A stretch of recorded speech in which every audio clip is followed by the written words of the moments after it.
The opinions expressed in this podcast are those of the speakers and not of DoD or any of its components. Take me to the countryside. Gotta get out of these city lights. Drinking my cup, got me feeling right. There's so I've been in Japan for a long time, right? Mm-hmm. So we call this thing the rising sun, right? I thought it was pretty fucking clever. I thought so too. Right? I was like, I get it. Oh, I see what you did there, kind of thing, right? Things I see. Yeah, What you did there. Yeah. So, so there's like Kirin beer, there's Sapporo beer, there's all these different beers in Japan, right? But for me, man, it's all about Asahi, like just the normal, like, so it's called, like, if you look at it, it's like Katakuchi, right? It says Katakuchi, which I don't know, I'm probably gonna fuck this up, but it's like super dry. Anyways, Diana. Yes. So I'll tell you, man, when I brain babied this thing, when I brain babied this podcast, mm-hmm. It was during our like 3-week lockdown. Okay. Right? And I was like, which I thought I was going to do. Is that when you and Joey were talking about me at Oku? And then I texted him. I think I might have already started it at that point. Yeah, like I had already been like, you know what, I'm doing it. I don't care, right? But it was like, so I've been thinking about doing it for a long time, right? And but I thought I would do it when I retired, right?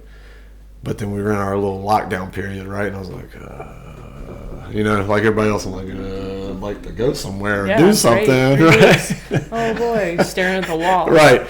And I was like, you know what, man, why am I going to wait till I retire? Mm-hmm. Like, just do it. Because there's nothing that we're going to talk about on here. Like, I'm steering clear of a couple of subjects, right?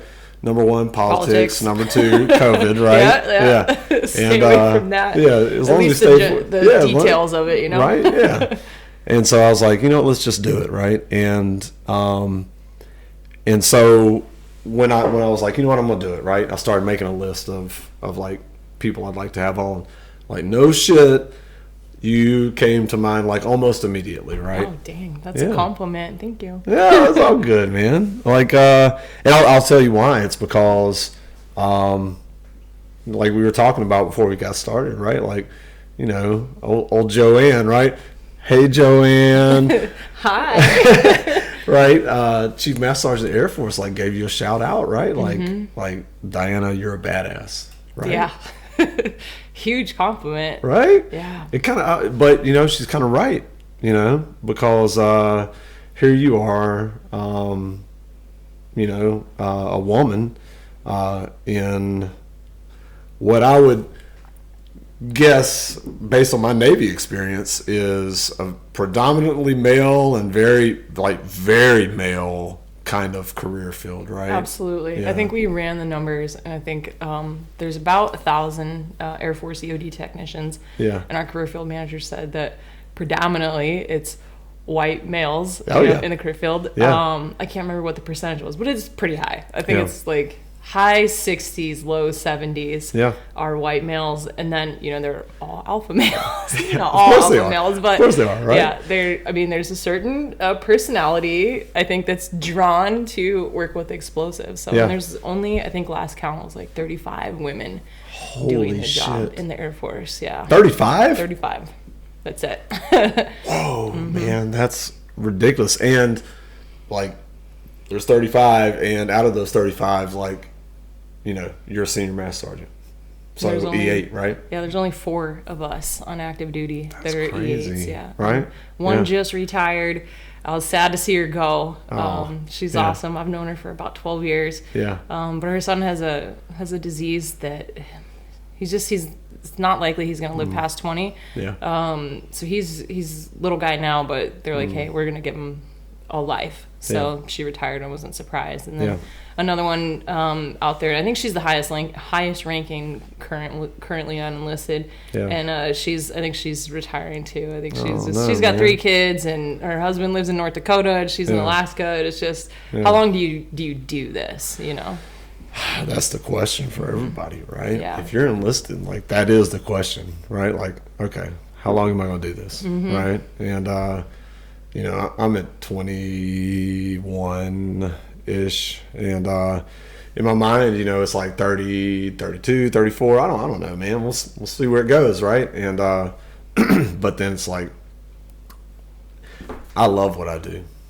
I fucking love it, right? Like, just seeing people that, you know, that I work with, and when they, like, achieve something, it's like, I get so excited, right? You know, that's the best feeling, right? Like, I got one of those messages last summer. This young man, he had made E5, and he shot me a picture of his, like, certificate, and he was like, I wouldn't be here if it wasn't for you, and you know, which is funny that he did that, because then a couple years ago, like, I was just, you know, life is just full of ups and downs, and I was done. I was telling my mom at that time, I was like, the tank is empty. I'm out. I got nothing. I got nothing left to give anybody. I'm over it. Out of the blue, this young man texted me, and he was just like, hey, I know that Minot wasn't the easiest for you, but I just appreciate everything you did for us, you know. And it was like, man, I saw that, and it was like, all right, I guess I got something left in the tank. I could keep going. So it's weird how it's just someone will hit you up, but didn't like, it make right you when feel you need great, it. though? Yeah, it really did. Right? I mean, that's the best, you know. So, all right, Diana. You said you had questions. I got a lot of questions. I got tons of questions. I got a lot of questions, right? Okay, so, like, where are you from? Like, what's your background? Okay, so my background is I was born and raised, and mostly raised in a mountain town, a ski town in California, in Northern California, South Lake Tahoe. Shout out to SLT. SLT. Like, I'm sure somebody the other day, right? I see what you did. West Side. Like yesterday, actually, someone was like, "There's mountains and snow in California." I'm like, yeah, man. Yeah, absolutely. A lot, Northern Cali. Yeah. So there's a bunch of rednecks up there too. There are. I know. We can. We'll steer clear of that. We can talk about some of the politics of Northern California later. But so I was born and mostly raised there. I spent a year in the Bay Area with my grandparents when my parents got divorced, and then kind of my Air Force origin story begins. After a year in the Bay Area with our grandparents, my sister and I moved down south to Edwards Air Force Base with my mom and my stepdad. Where's Edwards at? Do you know where? Well, of course you know where LA is. It's about 86 miles north of LA. Okay. In what they call the Antelope Valley, the Mojave Desert. Yeah. Trying to think of. It's like east of Bakersfield and kind of in between like LA and Vegas. Okay. Yeah. So about 3 hours from Vegas. And he was stationed there. He was an aircraft mechanic. He was aircraft sheet metals, I believe. Yeah. And we were there for 3 years, and then he did one enlistment, and we moved back to Tahoe. And just that's I grew up a very adventurous kid. Like, I think I was 14. My stepdad was into mountain bikes. My sister and I started riding mountain bikes. My brother came along when we were 11, and when he was 4, he saw snowboarding on TV, and he's like, I want to do that. And next thing you know, we all start snowboarding. I think I was 15 when we started snowboarding, and then so I've been avid snowboarder. So northern Japan is great for me. Isn't it awesome? Yeah, it's perfect for me. So let me tell you something, man. Like, I can do both. I can ski. I can snowboard. So when I was probably 16 or 17 was the first time I snowboarded. And I'd skied the year before, right? And we went like during spring break, right? And so it was pretty icy for the first time that I was snowboarding. Yeah, that's tough. And I fell so much. I fell so many times. And like at 16 or 17 or whenever it was, like I'm waking up the next morning, like I can't hardly walk. At 17, right? 17. If it happens at 40, it's whatever, right? It's like, you're like, this is Tuesday morning. Okay, let's go, right? Yeah, right. But at 17, I was like, ow, and but I kept with it, right? So, and I enjoy it, man. It's so much fun. Like it's just this freedom. But then I went a long time without doing either skiing or snowboarding, right? I was back in the States. I was in Hawaii and blah, blah, blah, right? No, and so when it was time to like pick it back up, I was like, okay, I could ski or I could snowboard. I was like, I know how to ski. Like, I remember how painful it was learning to snowboard. That's a young man's game. I'm not doing it, That's right? fair. Yeah, so, Okay, so kind of Northern Cali, Southern Cali. Back to Northern Cal, yeah. But a Cali girl, right? Born the whole first 21 years of my life, California. Okay. And then, so where does your Air Force journey begin? So like I said, my stepdad was at Edwards, and so we moved back up to Northern California, and I spent a year after high school, doing a little bit of junior college, and I was teaching both skiing and snowboarding to kids, but I think I was a little too wild in those days. It was like I got out of high school and I had like a wild phase, kind of like partying and whatever, and then I got a little bit serious, and I moved departments. I was this lift operator. I was operating ski lifts and snowboarding. Oh, no kidding, right? Okay. And snowboarding, and then and then I actually had a job. I was working with the maintenance crew in the summertime, operating lifts for them so they could do maintenance. And that's when September 11th happened. I remember very vividly. Yeah. I was sitting in the top of shout out to Sierra at Tahoe, the top of Grandview Express, driving a lift that day for the mechanics.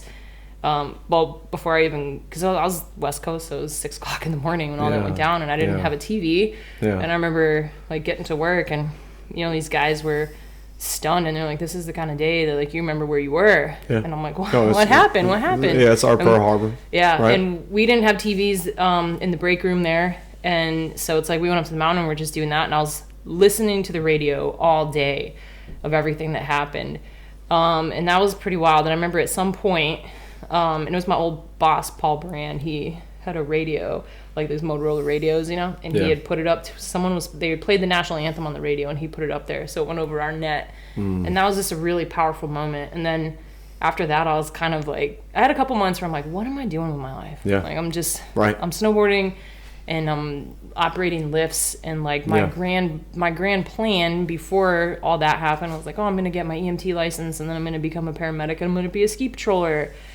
But I'm still going to be here doing that, like struggling to make ends meet. And my stepdad had been kind of pushing me, like, hey, you should join the Air Force. You should join the Air Force. And I was resisting. Because he was Air Force, right? Yeah. And he said it did a lot of good things for him. And I think he's right. And I was like, when I came to it on my own, when I was like, hey, I think I want to join the Air Force. And he's like, because he had taken me to a recruiter before September 11th, and I was like, no, this is stupid. This is so dumb. I don't want to do it. And Get away from me. Terrible idea. Right? Terrible idea. I'm going to go be a paramedic and be a ski patroller. When you say that, I think about, I'm sorry, this is what I do. I kind of go this way. We'll come back, I promise, but I think about hot tub time machine. I could just see you like, this is like early 2000s, so it's like super bright, like uniform, like, hey man, you need some help? You twist your ankle? Anyways, I'm sorry. Okay.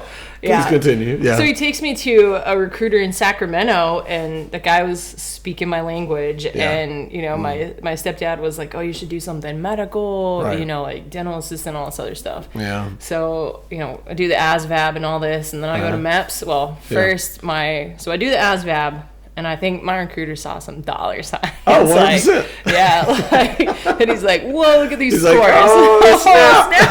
If I put her in this job, and she's good at it, I get a bonus. I get bonus for this, So he's like, oh, do you know what EOD is? You qualify for that? I'm like, no, what's that? And he shows me this video, this DVD of like explosions. DVD. Just DVD. age yourself, man. All right, I did. It's all good. DVD and like there's robots and explosions and all this cool stuff, and then he takes me to the EOD shop there at Travis Air Force Base, and I get like a tour and see all this cool stuff, and I'm like, this is my job. He's like, and you get $10,000 for enlisting. Now these kids are getting like $50,000 for enlisting in EOD. It's wild. Talk about it. So I've never received a bonus. I don't want to talk about my bonuses. I don't want to talk about it either. It might hurt you. Let's just say I've reached my lifetime cap. It's a glorious problem to have. Yeah. So going to MEPS, sign my contract, come out, and my parents were furious. Really? Yeah. I don't think anyone is excited when their daughter is like, I'm going to disarm explosives. They're like, oh, you should go into like the medical field. And you're she's going to be, like, no, disarm bombs. We're going to fuck around with bombs. And like, people, what? Yeah. And I had a lot of really negative reactions to that. Like one person even said, like, you'll be in Afghanistan in 8 months. I mean, they're probably right. oh, they were wrong in that instance, but I went to Iraq first. I mean, yeah, so we'll get into that. Yeah. So, I guess in my mind, I like to recap things, right? So you're like, you know what, man? Like, I'm gonna go check this out.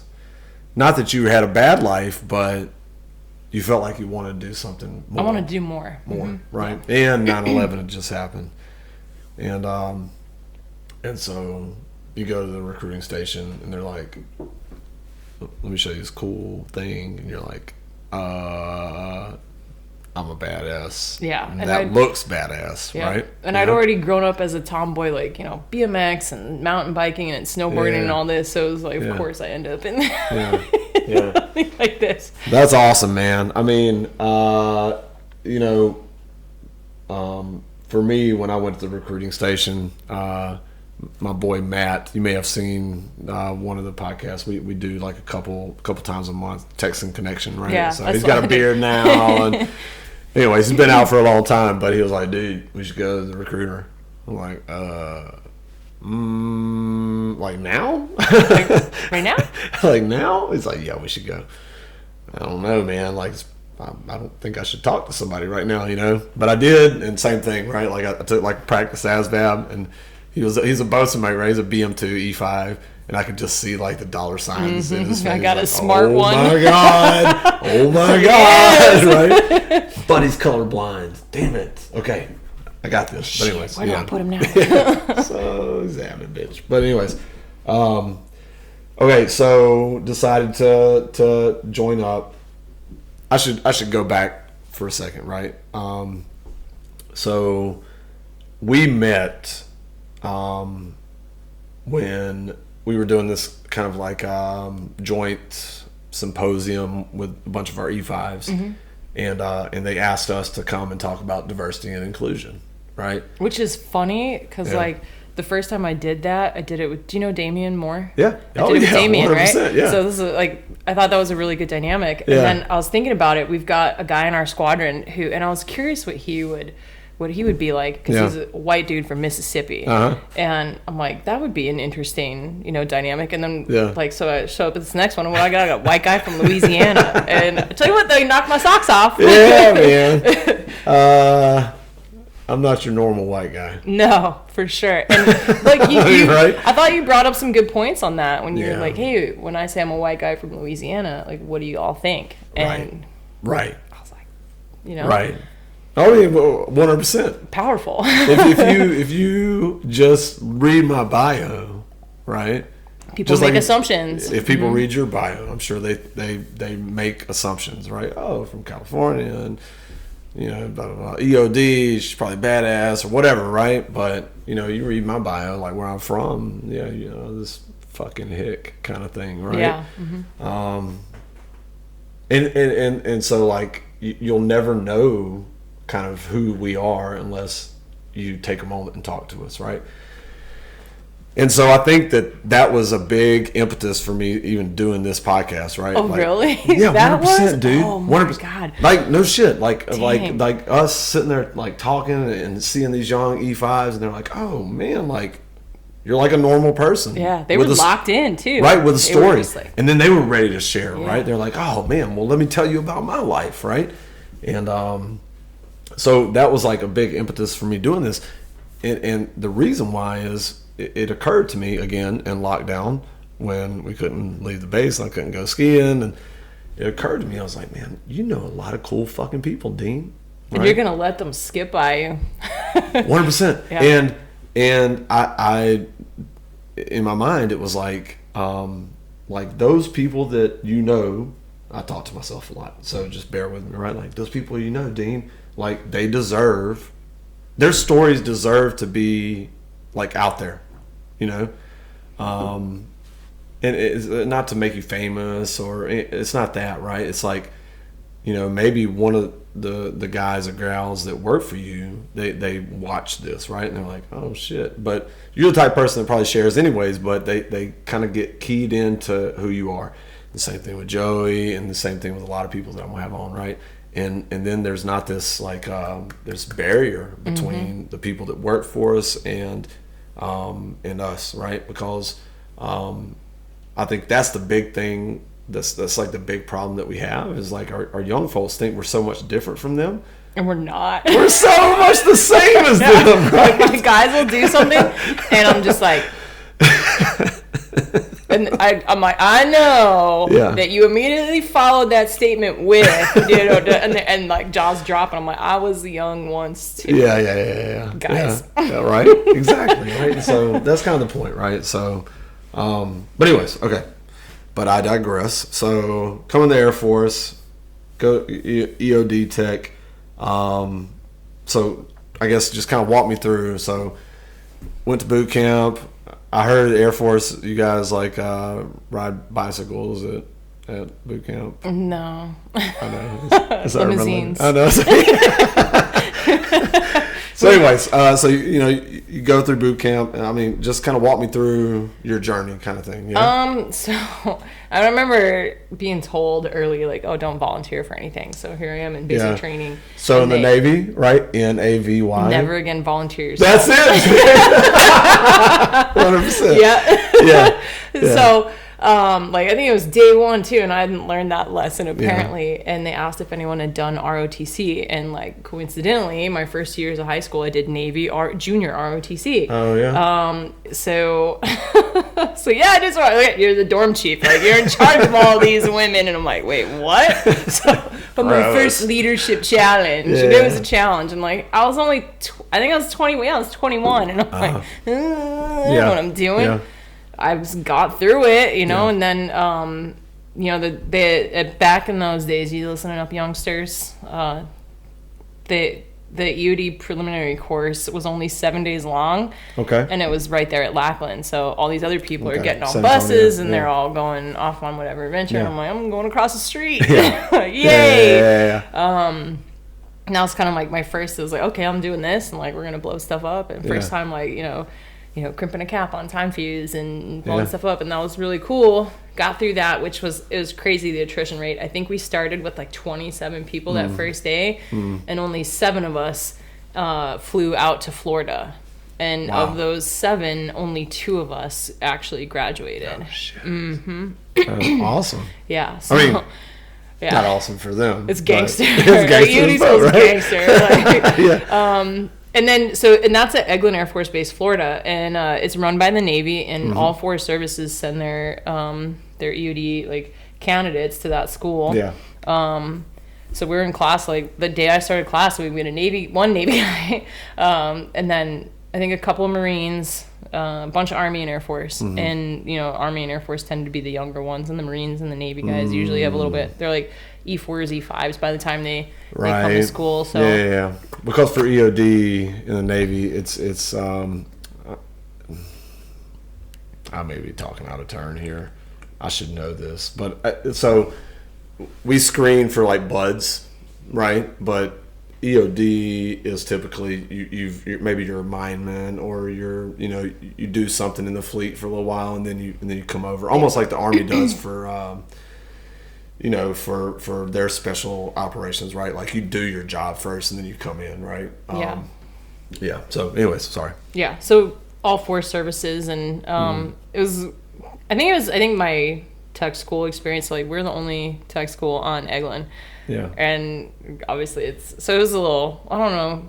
We had a lot of freedom. So it's long. I was there for a year, and holy shit. I was there for almost a year exactly. Yeah. So I think I got there on the 6th of November, and then I graduated, I want to say, on the 7th of November.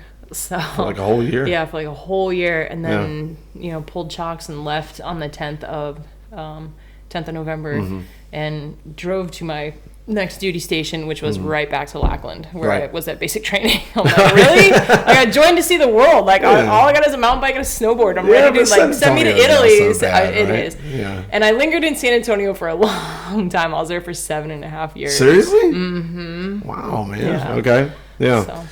Okay, so went through your EOD school, ended up in Lackland. I mean, again, San Antonio's cool. I don't blame you for not wanting to leave. And well, then I wanted to leave, but there was they just kind of like I was followed you. I got married there when I was at Airman, so JointSpouse, and like, where do you move? To EOD Airman. Yeah. Like, difficult to find. And he was a Texas boy, so he didn't want to leave Texas. So it feels like, I mean, folks get married in the Navy too, right? But we got this thing in the Navy where, like, if you're on the same ship, if you get married, somebody's leaving. You can't serve on the same ship together. Oh, dang. Like, you're going to end up, transferring somewhere. It just being stationed here in Misawa, it feels like in the Air Force, like, people get married. There are a lot more dual meal couples, families, like in the Air Force than there are in the Navy, because, like, in the Navy, somebody's getting out. At the end of the day, somebody, like, you can do colo, but like co-location, but like somebody's gonna be on a ship and somebody's gonna be on shore duty, and then you just swap back and forth, right? And but anyways, I'm sorry. So got married, right? And then so in San Antonio, he's a Texas boy, right? And then you're not married currently, right? No. Okay. No. So is that a nice way to ask that question? No, I'm not asking what happened. I don't want to know what happened. I'll give you the wave toss of that one. Yeah. So I think we got married. I deployed. Get back. He's deployed, and we played this game where was he also EOD? Mm-hmm. Okay. Yeah. So I deployed, and then he deployed, and then we were together for a little bit at home station, and then we deployed together to Afghanistan. Oh wow. Yeah, and then we deployed again. We did back to back. I went to Iraq, and I think he went to Afghanistan that time. Yeah. And at that point, I think that was my third deployment. I think it was his, and there's already some cracks. Like I really don't think we weren't.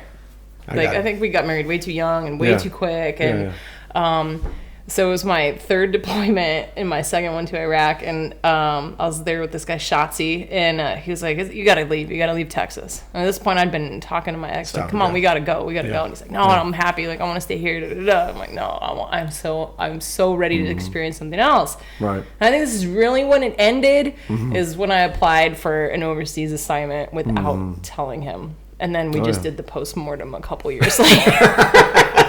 So yeah. It's I mean, but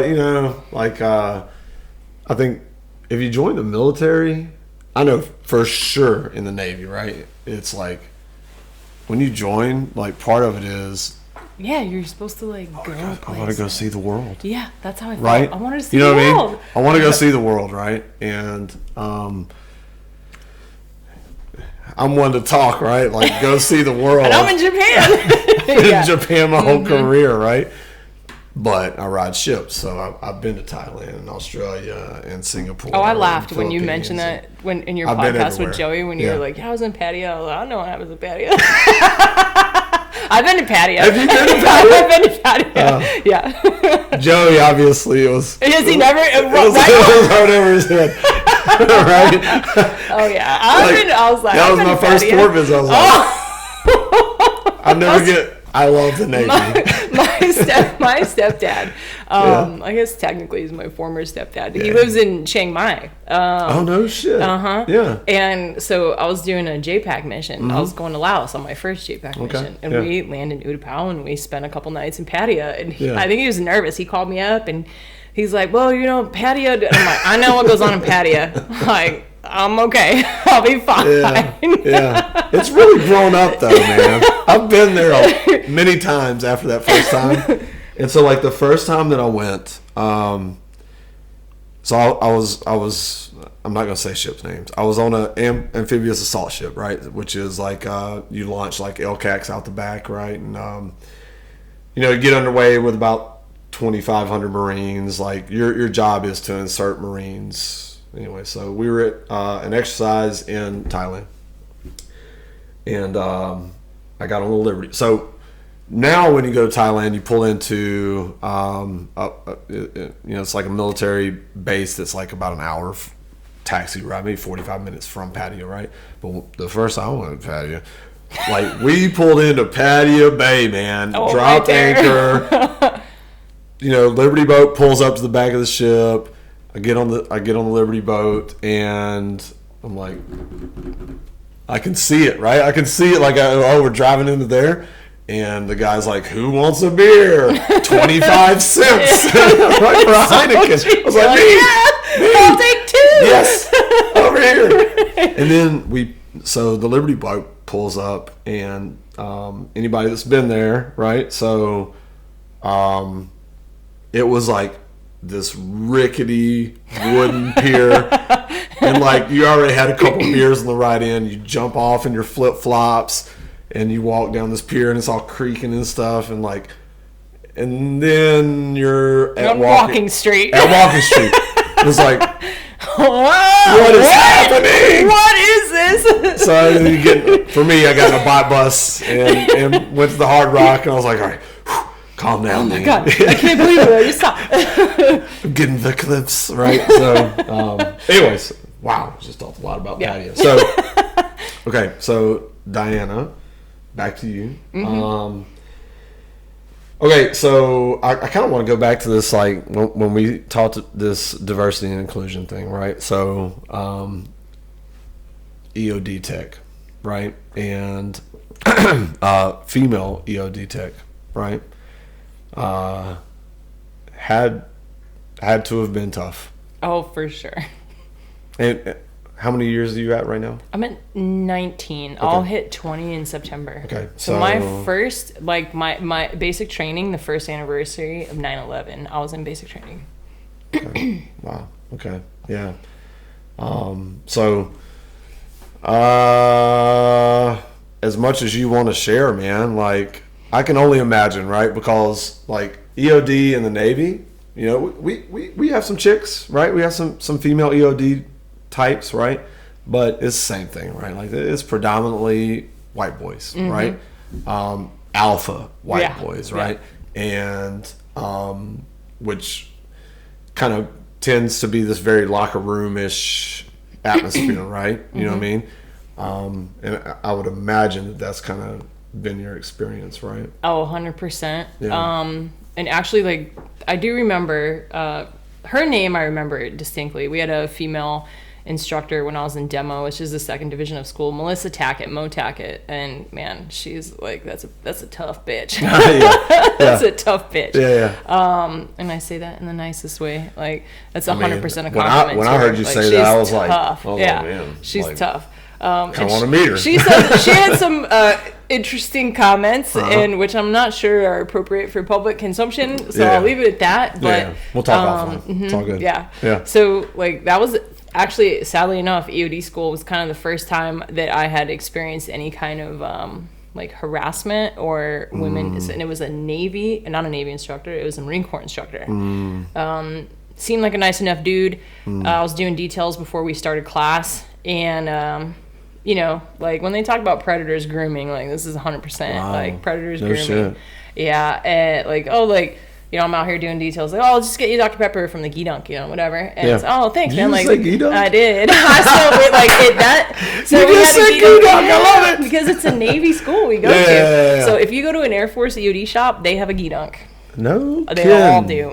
That's awesome. Yeah, okay, and they call it a Gee-Dunk. It's not a snack bar. Yeah. It's a Gee-Dunk. You were talking about a super serious subject. And I was like, did she say Gee-Dunk? So I apologize. That's okay. And he, the groomer, like, started harassing me, like, just saying just really inappropriate things. And I remember I was in the first, like, after I met him and I thought he was a cool dude, and that's kind of when it started. Yeah.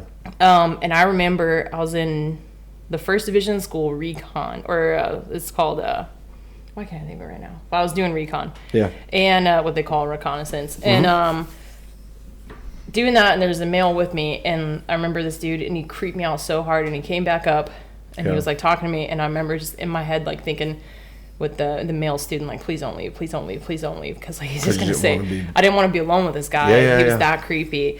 And my homeboy finishes his recon and takes off, and I'm just like in my head like, fuck. And then this dude starts talking about like, well, have you ever met somebody and you think they're like your soulmate? And I'm just like, no.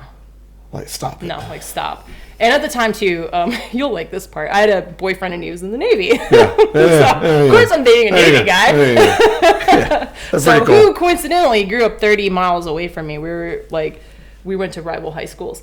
Oh, wow. Pretty sure we egged the bus from the football team from his high school. But And he was also EOD? yeah. No shit. That's wild. Yeah. Right? Yeah. So he was, just a total creep. And I remember, I found out later he was PCSing, and I remember distinctly thinking, like, I cannot wait for him to leave. Yeah. So that was the extent of it. Like, he never, did anything. Just made like, you feel just made me feel fucking uncomfortable, gross right? out, Yeah. and would just say inappropriate things and all this and that. And then come Yeah. to find out, it was kind of toward my roommate told me some stuff that he had done and said to her, which was like super creepy. Right. And then I guess another student filed a complaint against him, and then my roommate filed a complaint, and then somebody else filed a complaint, and then our chief, like, it's always really embarrassing. Like, I know they have the best of intentions when chiefs do this. Like, they bring all the women in, and like all the guys back here are like, oh, they're getting a slut tag, don't be a slut, and all this stuff.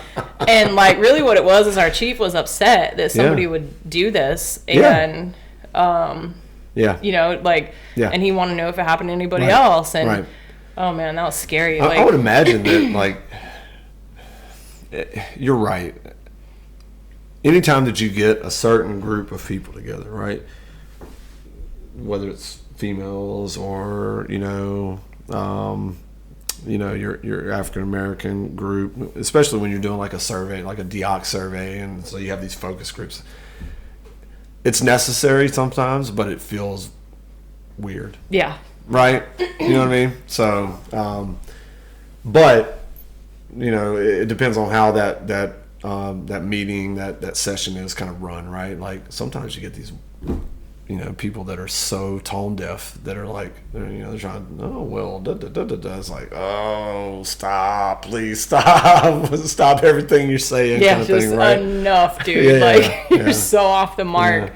So. Okay, so that was early on, right? And I actually came forward in that one and told him, like, all the other women left except for myself and another one. And I was like, hey, chief, I already know who you're talking about. I know you're talking about, his name is whatever, and the witness's name is da-da-da-da, and da-da-da-da. And he was just like, okay, here we go. Yeah. And, just like, I didn't know anything. Like, here I'm just at E3, and I'm like, I think I was at EO filling out, like, complaining, like, yeah, this is what he did, and this is how I felt, and whatever. And I didn't know anything was going to come of it. And then PCS, I get to my first duty station, which already was kind of like, I was getting a vibe of anti-woman, like, and show up, and right off the bat, someone's like, I don't think women belong in this career field. Wow. Yeah. One of the first things. Yeah. I'm like, oh, thank you. So, what are the PT standards for you guys? You know what I'm saying? That's a hot topic right now. Well, I may have seen something in the news. Yeah. We don't need to talk about that, right? But, it's this whole, like, the standard is the standard kind of thing, right? Which real talk I agree with, right? But I think that there is probably some ability to figure out what makes sense based on what the actual job is, right? Does that make sense? Yeah, right? No, exactly. And that's where we were going with this. They call it a tier 2, right? The tier 1 is the normal Air Force PT test, and the tier 2 is like, and I got called up for it, and I didn't know what it was, and it's like, hey, we need, someone from, I was in Air Force Global Strike at the time, senior NCO from Air Force Global Strike, the last person pulled out, can you do it? Yeah, I'll go. I don't know. So I was back to the homeland, San Antonio. Yeah. I ended up in San Antonio a lot. Yeah. So good spot. It's a good spot. It is. Yeah. I don't get me wrong. Like, even though I was ready to go, I did love San Antonio. Yeah. So go back to San Antonio, and we spent a week like going through everything.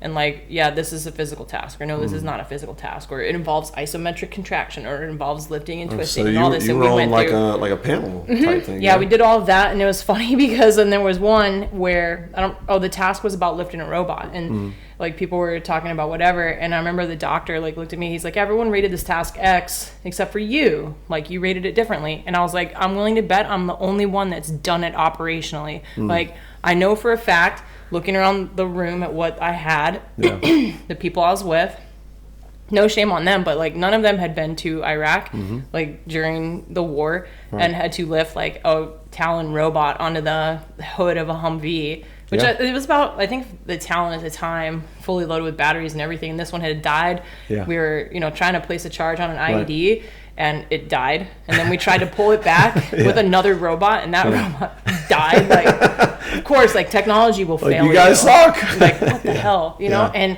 finally it was to the point, like my team leader Bill, who commented on that social media post that exploded, he's like, okay, here's what we're gonna do, we're gonna go down there, I'm gonna put a charge on it, like, try to get as far away from it as I can, and I need you to pick up these robots. So like we drive up to it, I put it like I parked the truck on, so the IED's on his side so he can place a charge, and I get out and have to lift 2 robots and put them on. I just throw them on the hood so that we can just back up and get out of there, and then we can unfuck the situation later.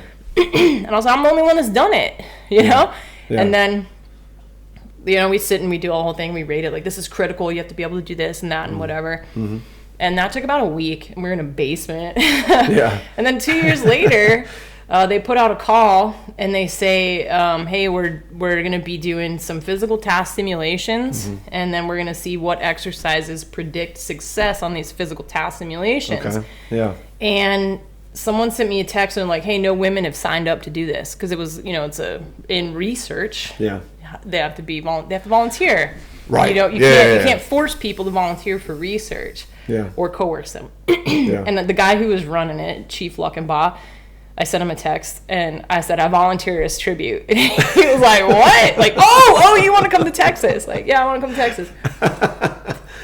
And then just get thrashed. But it was like, and I think one thing that you can't measure when you do those physical task simulations is one, experience. Like there was captain, he's a captain. Yeah, he's a captain now. Morales, I was with him in North Dakota and recruited him to become an EOD guy because he broke into a bank, and I thought that was a great origin story for an EOD technician. And he had the personality for it. So there's a great story there. Like maybe we could get him on as a guest. Yeah, he's got skills. And personality for the job. So, and he and I were kind of talking about that. There was one challenge where you had to like take a robot out of the vehicle and then put the robot back in the vehicle and then put like a casualty in the back of the vehicle.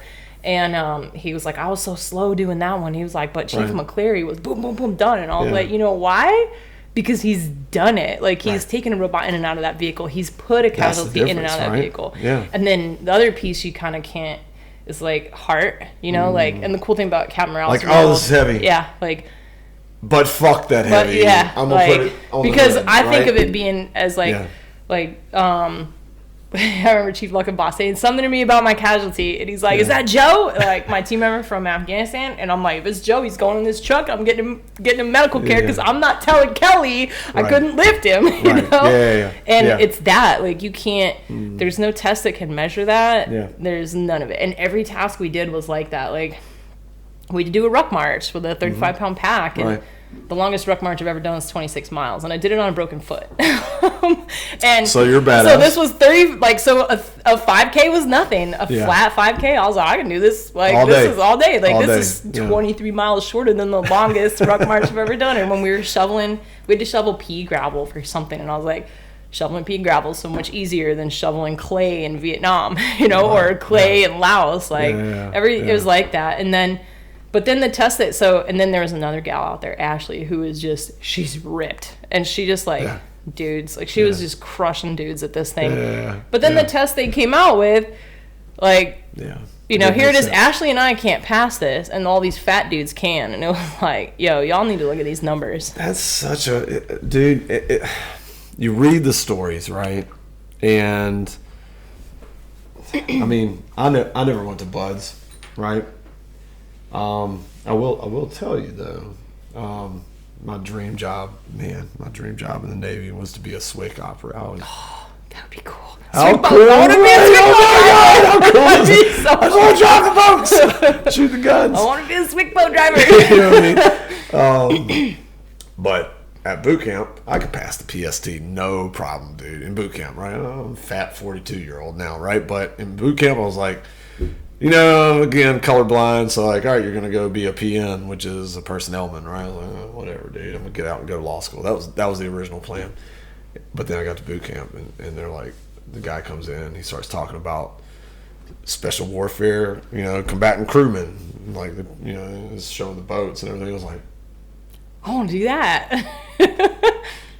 that looks super cool. So if you're interested, stay behind. I'm interested. Are you colorblind? Yes. Go back to your ship. Or we call our bears. Move along the ship. Yeah, we call it ship in boot camp, right? Go back to your ship. Okay. Thank you, petty officer, right? So, but I guess, you know, if you look at BUDS or these initial accession type trainings, you know, you talk about like don't change the standard, but it does, which I agree with. Real talk, I right? do too. You know what I mean? But you know, then you get past that, right? And if you're talking about, you know, AFSOC type, you know, career fields, which there's one in the news, which I don't want to talk about, but you know what I'm talking about, right? Mm-hmm. Like, does the standard, which is what you just talked about, does the standard match The job. Yeah, the job. And that was what was frustrating, right? I think, for several of us who had done it. Like, right. Here it was, we have been doing the job. Like, and a lot of us did the job. Sure, there's women out there that sucked. There's men out there that sucked too. Like, I told my guys, I'm like, look, on my first deployment, there was a dude, and I have a hard time kind of like giving him a pass on this one because, like, I was in EOD school. Like, I remember eating in the galley at nav school EOD and seeing on the news, like, shock and awe, like the invasion of Iraq. 100%, and it was like that meme from The Symptoms, like, I'm in danger. Like, we all knew I was coming. Back into the storm, like, oh boy. Oh man, right? We all knew. And this dude went to EOD school after me, so he knew, like, that his life was probably going to include Iraq or Afghanistan or both. Right. And yet at no point did he DOR and be like, this ain't for me. And then he goes through upgrade training and he never said it wasn't for him until he gets to Kuwait, and he's like, no, this ain't my thing. And like, he didn't want to go outside the wire, he didn't want to, you know, do anything. And we had 4 women on that deployment who were all about it. Like, let me go, you know. And it's like, no one remembers his name, but I know for a fact, I do, but like, I know for a fact that there's, like, if you ask a guy about a chick that on deployment who couldn't cut it, they all remember her name, and they're like, so, but yet there's plenty of us that, you know, that did it. And like, they were talking about they did a postpartum study for EOD too that was like, hey, if we're going to have this increased physical standard, we need to have a postpartum policy that goes with it. And dude, there's dudes out there, one dude, he's like, oh, well, what about a study for vasectomies? They're equally as devastating to the male. Yeah. Stop it. What are you saying? Yeah. And then, like, my friend Heidi, she's a senior. She's the one I think is getting ready to retire on me. I wish she wouldn't, but I think she is.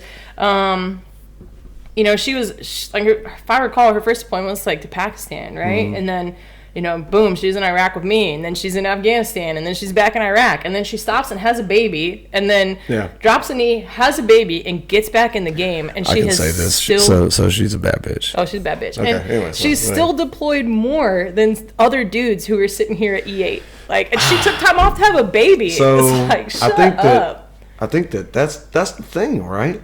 Is that we make this assumption, and on the average, right? If we're talking on the average, if we're just talking like testosterone, physical strength, like, all, you know, on the average, like the average male is stronger than the average female, 100%. Right? But the let's call it the average female that decides to be an operator, in some respects, maybe stronger than the average male that decides to be an operator. Does that make sense? It does make sense. And like, it's this weird, this weird offset kind of thing. And you hear guys are like, well, she's going to get pregnant to get out of deployments. Look, the women that join EOD, that is such a fucked up thing to say, that's so right? stupid. It's so dumb. I'm like, the women that join EOD, maybe not in EOD, but it happens. It does.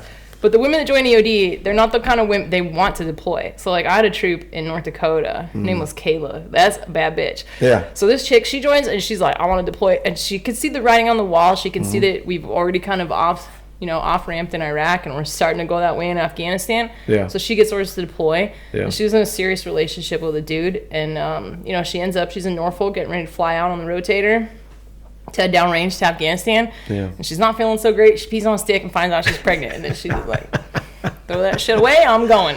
She didn't tell anybody. She hid her pregnancy. What? Yeah, because she wanted to deploy. Yeah. Like, those are the women that join EOD, or that, like, then they have a baby and they, they're like, hey, get me back in the game. Like, put me in coach, So get out of here with that nonsense. What did you think about that movie, The Hurt Locker? Oh, I hated it. I figured you were going to say that, right?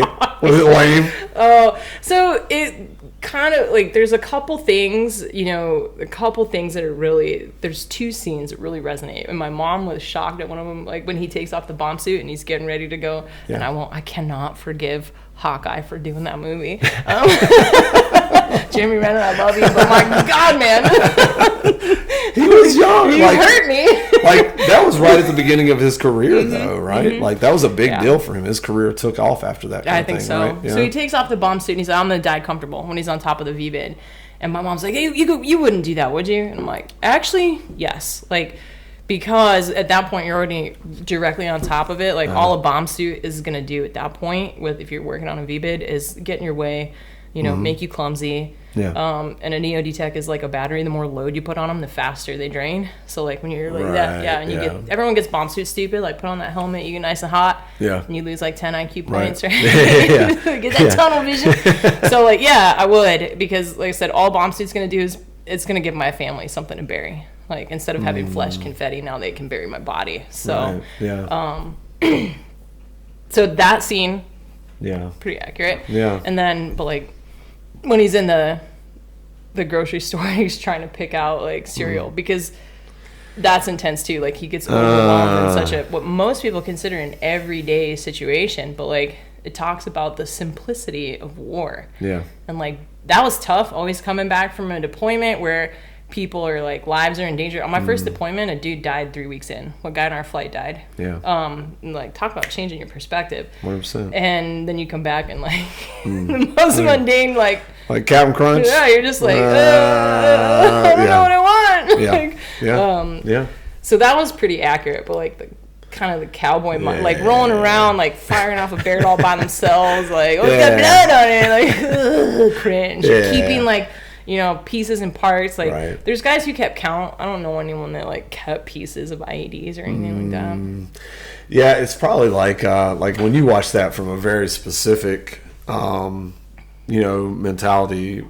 EOD, again, like you said, it's like, it's joint service, right? Like, you kind of all go to the same school kind of thing. And so, whoever, if you watch that movie, it's like, oh my God, right? It's probably like when Navy pilots watch Top Gun. Oh, they're cringing. Right? Yeah. Or like us surface guys that ride ships. Like if we watch like Battleship, it's like this is or like which is funny though. You remember that show Last Ship? Yeah. Right? Like where like the virus I was literally underway like when COVID like kicked off. Oh, really? Dude. What was that like? Listen. And then like, I can't talk about some of the shit, but bottom line is they flew out this like surgical team and like there were a couple of Navy docs and then there was like a couple of civilians and some SEALs. But anyways, bottom line is they had like a bunch of stuff, like gear type thing, right? And it was nothing, right? Like it was to do with what we were doing, right? Which I can't really go into, right? But I remember like we were like zombies. Like, this is it. Like, dude, are we the fucking last ship? Like 100%, man. 100%. Like, is this actually happening right now? And then we just kind of start joking about it. I got a machete. I'm ready for this. 100%. Let's go. 100%. Let's go, man. Let's go. I was ready. Yeah. But anyways, Wow, I really went off fucking topic there, didn't I? So, okay, Diana, let's talk about the Air Force. Yeah. Let's talk about, so kind of the senior enlisted corps in the Air Force, right? So you're a senior master sergeant, E8, right? I'll talk about the Navy real quick, okay? So it's not perfect, you know. Every family is a little bit dysfunctional, but in the Navy, this kind of like E739 community exists, right? The Chiefs Mess, right? And it's a real thing, right? In the Air Force, does that exist? I know y'all have like a top 3 organization, right? I think the top 3 is like, it's really just kind of 7s and 8s, you know.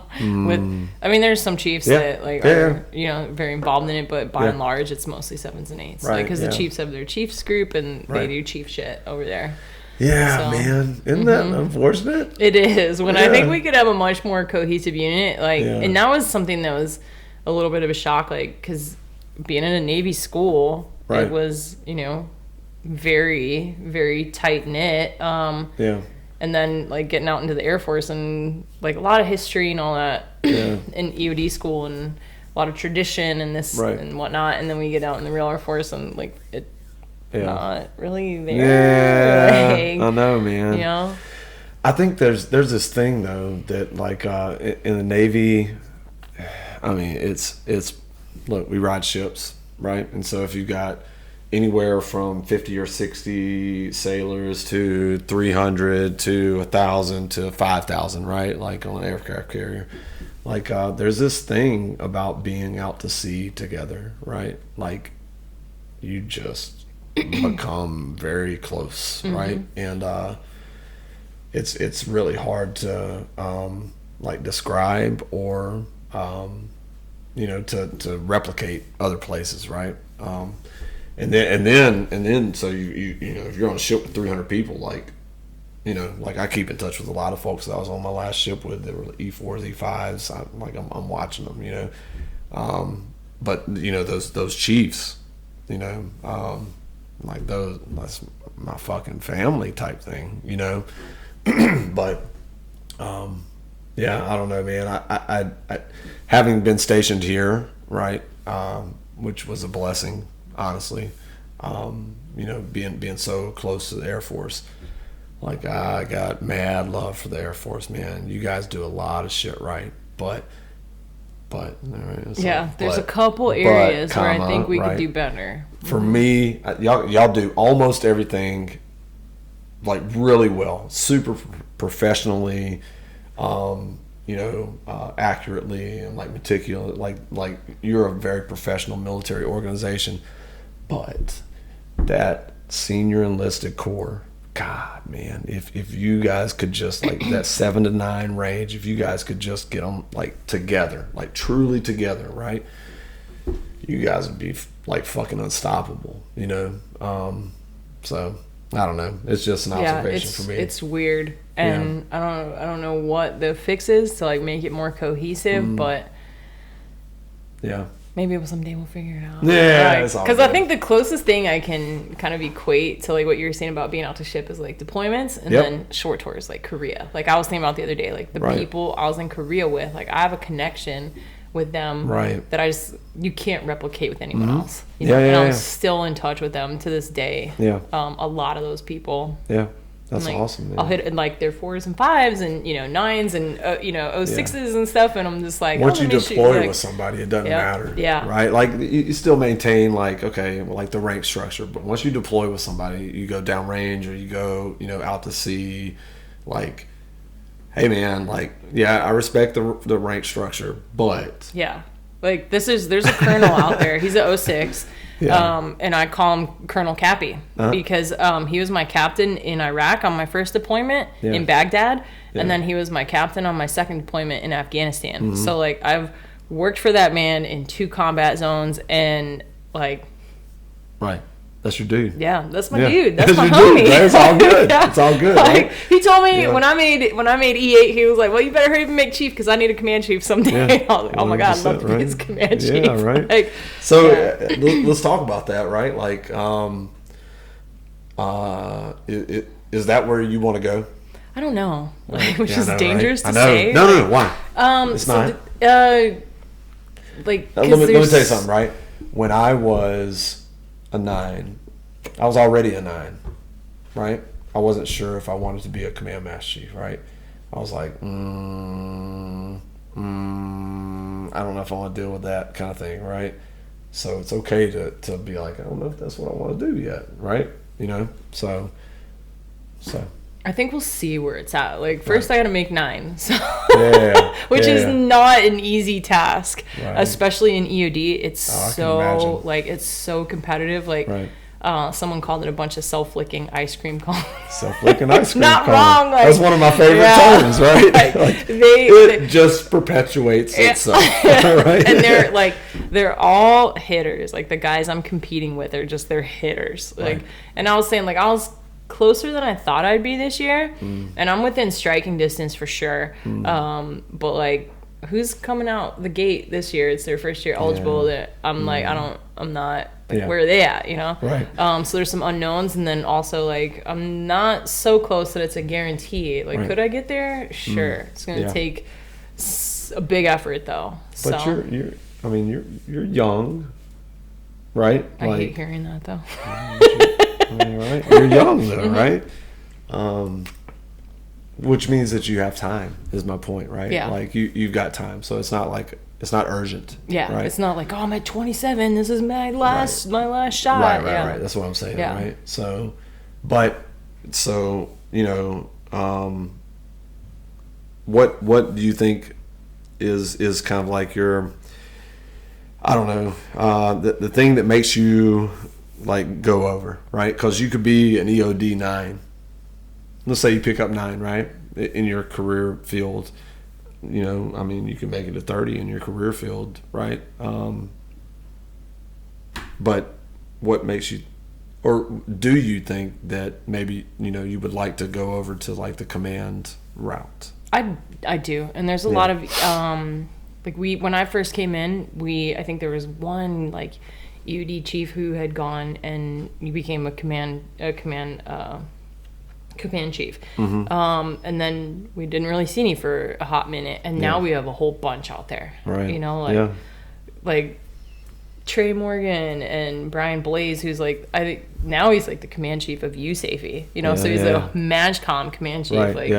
Dude's gangster, and he's my boy too. I was on a deployment with him in Afghanistan. That's my boy. That's my dude. And then like Mike Becker, who I was in Afghanistan with, and he's a command chief now. And like, you know, so many of these guys are out. The Tom Pilla, who now works for Chief Bass. So he was command chief, and now he's got a job up there with Chief Bass. I'm like, damn, like God, let's talk about that real quick. Did we talk about that on camera? I don't think we did. Right?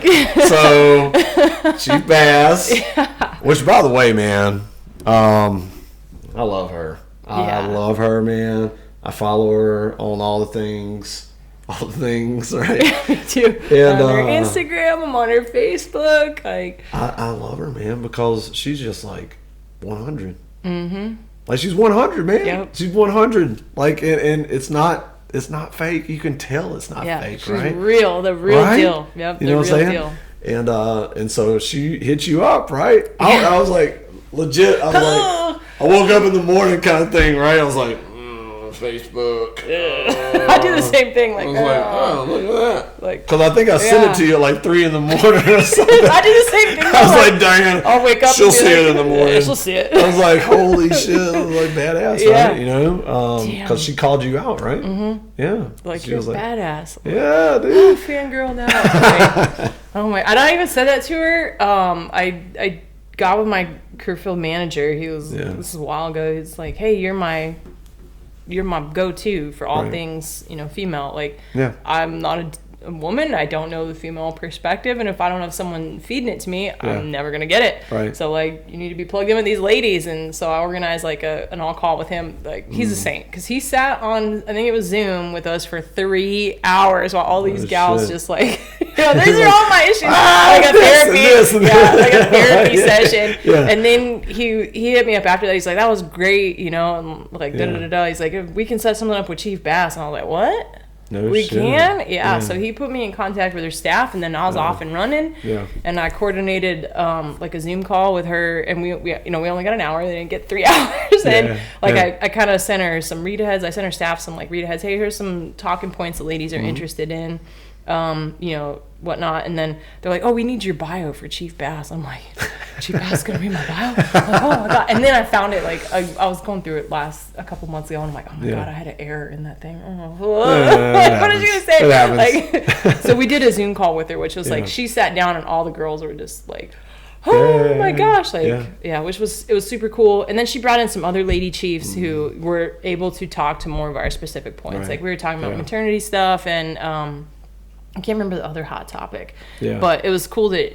And then those gals, Chief K and Chief Planko, they stayed on with us for like another 2 hours. And it was midnight here when it started, so I stayed up late that day. But I was like on such a high after talking to those three chiefs. Right?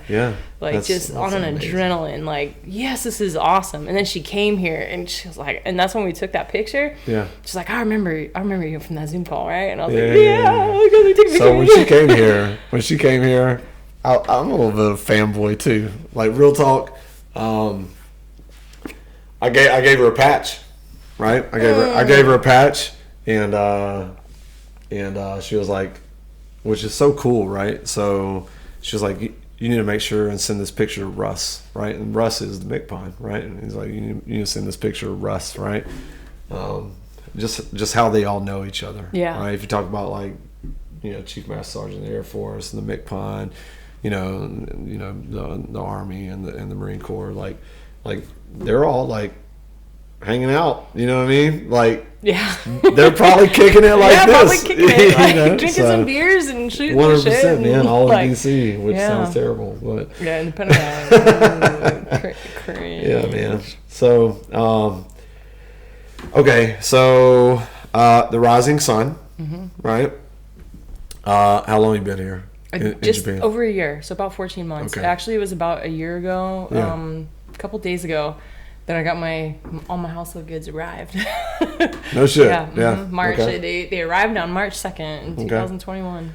The houses up here are better than, like, if you were like down in Kanto, around Tokyo, Yokosuka, Yokota, like pretty small houses. Oh, really? Right? Yeah, they're pretty small. Like the house, like I went to Frank's house, my buddy I was telling you about, that helped me out with all the lights and everything, right? Like, like, it's legit. Like, it's a super nice house. But anyways, okay. Every once in a while I'll comment on Masawa Asks, and I'll just make a joke and just be like, laughs and off-base housing. But I'm not the demographic that is generally in off-base housing. And I was commiserating with, I have a lieutenant colonel in my squadron who's single and lives off-base, and we were commiserating one time about, like, we're not the usual demographic. So we're surrounded by, like, lieutenants and airmen, like E5s and E4s, and they all drive STIs, which are deeply annoying, or like Lance Revolutions or Skylines, and they're revving them, or you got loud music, like, and you got a neighbor throwing a party, and you're just like, is this my life now? Like, my neighbor with loud music here, my neighbor with the deeply annoying STI here. So I was here in this place maybe I don't know, maybe a couple months, right? And I've got my balcony here, and I've got neighbors right there, and dude, like, I think I fell asleep on the couch, right? And I was like, boots and cats, right? Right? And I was like, I was young once upon a time. It's all good. It's all good. I probably did this even a few years ago, but like eventually it was like, oh my god, dude! It was like 4 a.m. Yeah. When does it stop? So like I stepped out on my balcony. Hey, kid, turn that down. Keep it down. And they're like, I'll say this.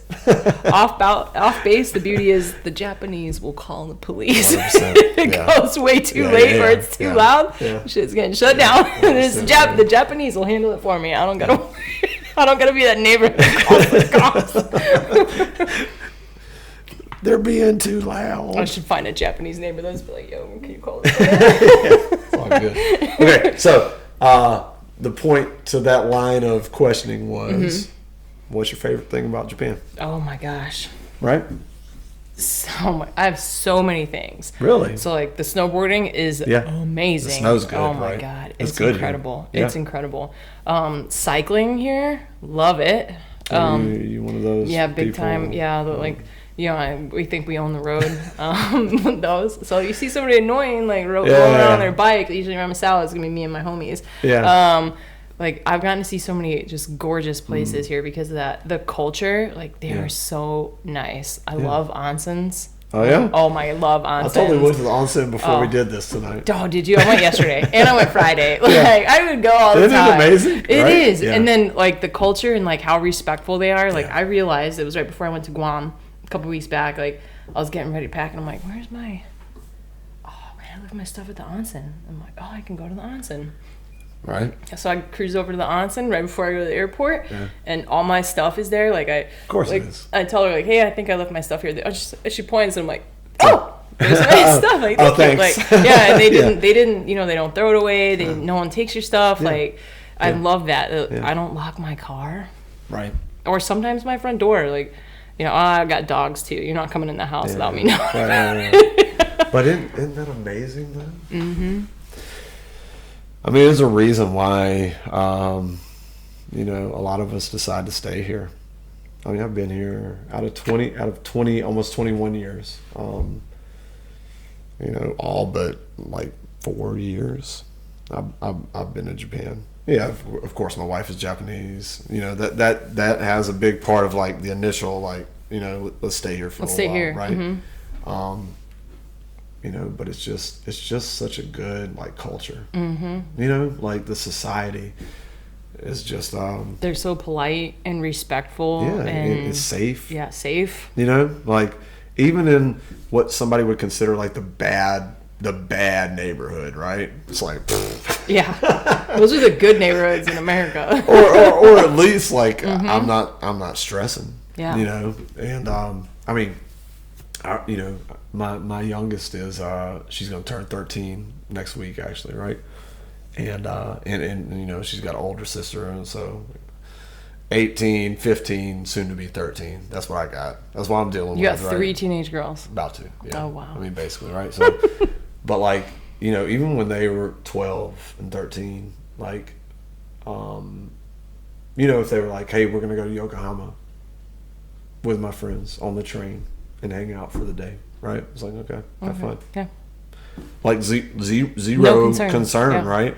Whereas if they were that age and they were like, hey, we're going to go to the Galleria in Houston, right? I'd be like, okay. How let me drive you. Who's picking you up? Yeah, exactly. Let me walk check through in with this me at with this you. time. Check in. Yeah. You know? Yeah. Not in Japan. Not in Japan, man. It's all good, right? It almost spoils you, you know? Oh, very much so. Right? Because like when I went to Guam, that was the first time leaving Japan since I got here, and it was like, oh, people are rude. Like the way they like no one like I don't know. It was just I know. It wasn't Japan. I know, man. So it's good living. So all right, Diana. So I want to see you. I want to see you as a command chief someday. Thank you. I'm gonna try. We'll see. Like real talk. Gotta get there. Gotta get to 9 first. So, you know, like and I don't like to talk too much about like military stuff here, right? But you know, there's certain people that just have like the demeanor, you know, and like kind of the I don't know, the ability to identify with the folks that they're going to lead, right? I think that's probably the most important thing is that. That you know we talk about Chief Bass, right? Mm-hmm. Like those airmen look at her and like, yeah, she's like me. Yeah, I could see myself doing that someday, right? And I think you're one of those people. That's like real talk. My friend Swift just said that to me too Yeah. the other day, because like we've only had one female chief in EOD, in Air Force EOD. I don't know about the other services. Yeah. And she was actually the first woman to go to EOD school. And so she was the first, and we haven't had anyone since. And she went to EOD school in like the 70s, I want to say, and I always mess it up. I think she graduated in 74. Wow. So yeah. Could be wrong, and it could be 76. I always mess up the dates on that one, but like, and he said it's like it's you, like you're the next one. It's always been you. He's like, there's just something about you that people just, it resonates with people, and you can connect with people. Yeah. He's like, it's nothing against, like, that's just his opinion, Right. And he's like, it's nothing against the other gals, the other eights or anything like that. He's like, I don't know, there's just something special about you. He might be biased, like we're homies, so Yeah. but I feel that too sometimes, because I know that we have a EOD females, a lot of us are in a chat together, and it's funny, like sometimes it's like talking about like bras and like what's bras the best, or hey, this shoe, or like or workout tips and stuff like that. And other times it's like, let's crush up our birth control pills and put them in the guys' protein shakes, like that kind of stuff. So if you're feeling a little emotional, fellas, why do my nipples hurt so much? But I can, a couple of them have reached out to me and been like, oh, what's your shot this year, and this and that, like, you're gonna make it, I'm gonna see your name on the list. And like, I feel it, like I feel that they want that for me, and like they're just waiting, like the whole, I want to see someone that looks like me there, and they think I can do it. I think I can too. It's gonna be tough, but listen, if I could offer you any advice for what it's worth, right?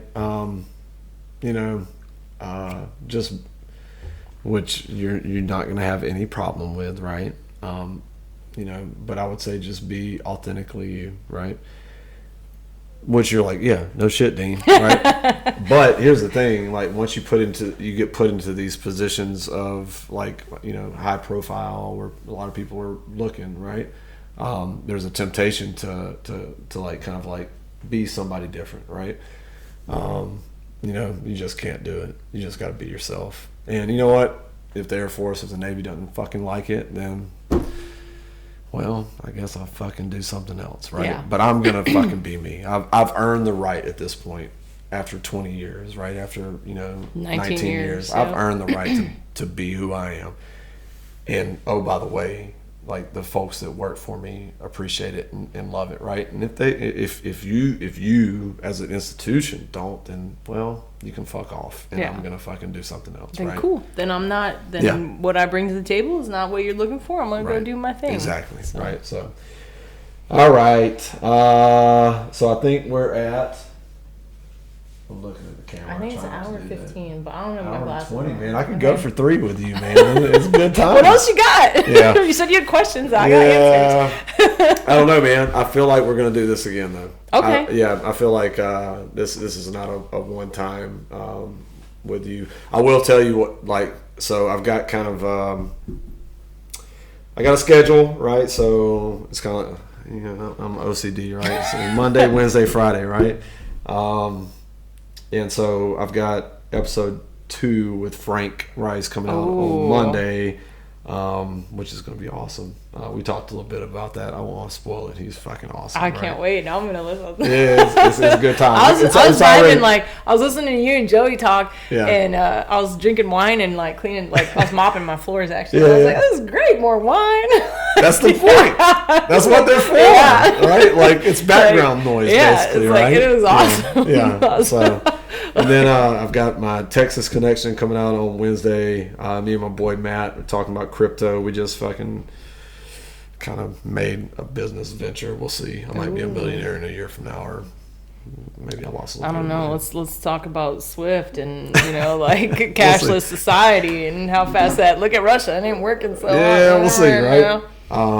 But I think what I'm gonna do, instead of waiting for kind of like the normal schedule, if it's okay with you, I think I'm gonna release this one on Friday. Okay. And it's gonna be a Women's History Month. Oh, cool. Right? Like, hey, in honor of Women's History Month, this is Diana kind of thing, if that's okay with you. I'm fine with that. Yeah. Actually, I'm super fine with that because I didn't mention any of the reasons why I won't be here for our original date. We can talk about that offline so that you can release this. So. Yeah, 100%, man. So yeah, I'm gonna push it on Friday, and I think a lot of people are really gonna enjoy it, man. I appreciate you. Awesome. You're awesome. Thank you. I'm glad you asked me. Like, Yeah. humbled on to be like, oh, you want me to do a podcast? Like, Yeah, okay. yeah. It'd be cool, but all right, yeah, speak. Yeah. So No, thank you. No, absolutely, No, man. It was and perfect. Absolutely, like, and super enjoyable. Yeah. So not a bad way to spend a Sunday night. Yeah, it's good, man. Better than homework.